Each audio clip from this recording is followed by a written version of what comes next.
కావచ్చు. ఈ రాత్రి నీ బాధ నీ జీవితానికి సంబంధించింది కావచ్చు. ఈ రాత్రి నీ బాధ నీ పిల్లలకు సంబంధించింది కావచ్చు. ఈ రాత్రి నీ బాధ ఏదైనా కావచ్చు.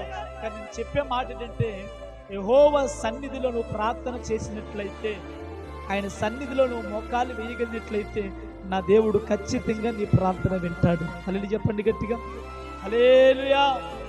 నా ప్రియ దేవుని బిడ్డలారా, అన్నదమ్ములే యెఫ్తాను పొమ్మన్నారు. ఎంత భయంకరం అంటే నేను అంటాను, ఇలా వినడం చాలా ఈజీ, అవునా కదండి? వినడం చాలా ఈజీ, చెప్పడం ఇంకా ఈజీ, అవునా కదా? నాకేంటి మైక్ పట్టుకొని ఎంతసేపు అని చెప్తాను, ఇది చాలా ఈజీ.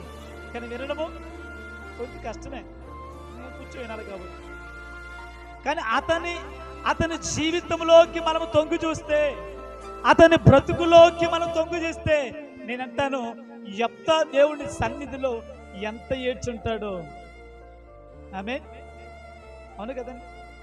అతని జీవితంలోనికి వెళ్ళి చూడండి, అతని బ్రతుకులోకి వెళ్ళి చూడండి.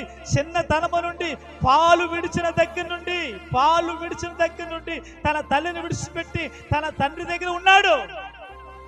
అలాంటి ఆ యెఫ్తాను కుటుంబము తరిమి వేసినప్పుడు యెఫ్తా దేవుడి సన్నిధిలో ఎంత ఏడ్చుంటాడో.